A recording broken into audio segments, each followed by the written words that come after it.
नेहरू का साथ आइंस्टीन, नेहरू का नाम आइंस्टीन के साथ लिया जाता था और आपका नाम एप्स्टीन के साथ लिया जाता है। आपको ये बात समझनी पड़ेगी। श्री इमरान प्रतापगढ़ी जी 3 मिनट विचार रखेंगे। माननीय इमरान प्रतापगढ़ी। धन्यवाद सभापति महोदय। हम करें बात दलीलों से तो रद्द होती है, उनके होठों की खामोशी भी सनद होती है। कुछ न कहने से भी छिन जाता है एजाज़े सुखन, जुल्म सहने से भी जालिम की मदद होती है। सभापति महोदय, मैं राष्ट्रपति के अभिभाषण पे अपने बात रखने के लिए खड़ा हुआ हूं। उस दिन देश की संसद के गलियारों में सरकार की तारीफ करती हुई महामहिम की आवाज गूंज रही थी, तो उधर मेरे कानों में हसदेव के जंगलों में आदिवासियों को जिंदगी देने वाले पेड़ों पर चलती हुई कुल्हाड़ी की आवाज गूंज रही थी। सभापति महोदय, इस तरफ महामहिम के भाषण पर प्रधानमंत्री जी संसद की मेज थपथपा रहे थे और उधर उत्तराखंड की अभागी बिटिया अंकिता भंडारी के इंसाफ की आवाजें मध्यम पड़ती जा रही थी, जो आज भी पूछ रही हैं कि आखिर वो वीआईपी कौन था जिसके लिए अंकिता भंडारी को मार दिया गया। सभापति महोदय, इधर महामहिम सामाजिक न्याय की बात कर रही थी और उधर उत्तराखंड के कोटद्वार में नफरती लोगों के खिलाफ एक बुजुर्ग को बचाने के लिए खड़ा हुआ दीपक, जो मोहब्बतों की रोशनी लेके खड़ा हुआ था, उसके खिलाफ कोटद्वार की पुलिस गंभीर धाराओं में एफआईआर दर्ज कर रही थी और वो भी उस दिन हो रहा था जब उत्तराखंड के मुख्यमंत्री कोटद्वार में मौजूद थे। ये नया भारत है जहां दंगाइयों के खिलाफ एफआईआर नहीं होते बल्कि अमन और मोहब्बत की बात करने वालों के खिलाफ एफआईआर दर्ज होता है। ये नया भारत है जहां असम का चीफ मिनिस्टर खुलेआम संवैधानिक प्रोटोकॉल तोड़कर कहता है कि मुसलमानों को इतना टॉर्चर करो कि वो राज्य छोड़ने पर मजबूर हो जाएं। वो कहता है कि अगर कोई मियां रिक्शा वाला 5 रुपए मांगो तो उसे 4 रुपए दो ताकि वो परेशान हो सके। ये नया भारत है जहां बरेली में खाली घर में नमाज पढ़ने पर पुलिस मुकदमा दर्ज करती है।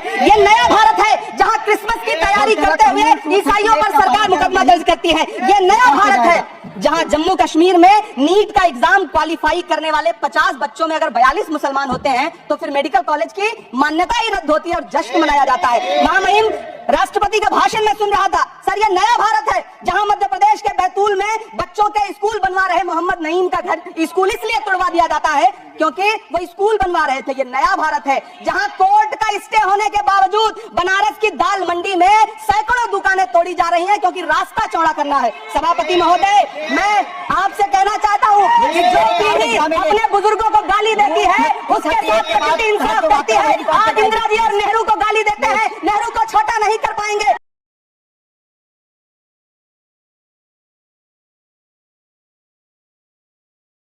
अन्य सदस्यगण, भारतीय राष्ट्रीय कांग्रेस ने अब तक अपने निर्धारित समय से 28 मिनट अधिक बोला है। नेहरू का नाम आइंस्टीन के साथ लिया जाता था और आपका नाम एप्स्टीन के साथ लिया जाता है। आपको ये बात समझनी पड़ेगी।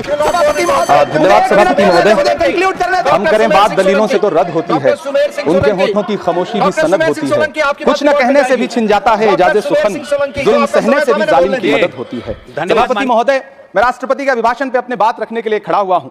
उस दिन देश की संसद के गलियारों में सरकार की तारीफ करती हुई महामहिम की आवाज गूंज रही थी, तो उधर मेरे कानों में हसदेव के जंगलों में आदिवासियों को जिंदगी देने वाले पेड़ों पर चलती हुई कुल्हाड़ी की आवाज गूंज रही थी। सभापति महोदय, इस तरफ महामहिम के भाषण पर प्रधानमंत्री जी संसद की मेज थपथपा रहे थे और उधर उत्तराखंड की अभागी बिटिया अंकिता भंडारी के इंसाफ की आवाजें मध्यम पड़ती जा रही थीं, जो आज भी पूछ रही हैं कि आखिर वो वीआईपी कौन था जिसके लिए अंकिता भंडारी को मार दिया गया। सभापति महोदय, इधर महामहिम सामाजिक न्याय की बात कर रही थीं और उधर उत्तराखंड के कोटद्वार में नफरती लोगों के खिलाफ एक बुजुर्ग को बचाने के लिए खड़ा हुआ दीपक, जो मोहब्बतों की रोशनी लेके खड़ा हुआ था, उसके खिलाफ कोटद्वार की पुलिस गंभीर धाराओं में एफआईआर दर्ज कर रही थी और वो भी उस दिन हो रहा था जब उत्तराखंड के मुख्यमंत्री कोटद्वार में मौजूद थे। ये नया भारत है जहां दंगाइयों के खिलाफ एफआईआर नहीं होते बल्कि अमन और मोहब्बत की बात करने वालों के खिलाफ एफआईआर दर्ज होता है। ये नया भारत है जहां असम का चीफ मिनिस्टर खुलेआम संवैधानिक प्रोटोकॉल तोड़कर कहता है कि मुसलमानों को इतना टॉर्चर करो कि वो राज्य छोड़ने पर मजबूर हो जाएं। वो कहता है कि अगर कोई मियां रिक्शा वाला 5 रुपए मांगो तो उसे 4 रुपए दो ताकि वो परेशान हो सके। ये नया भारत है जहां बरेली में खाली घर में नमाज पढ़ने पर पुलिस मुकदमा दर्ज करती है। ये नया भारत है जहां क्रिसमस की तैयारी करते हुए ईसाइयों पर सरकार मुकदमा दर्ज करती है। यह नया भारत है जहां जम्मू कश्मीर में नीट का एग्जाम क्वालिफाई करने वाले 50 बच्चों में अगर 42 मुसलमान होते हैं तो फिर मेडिकल कॉलेज की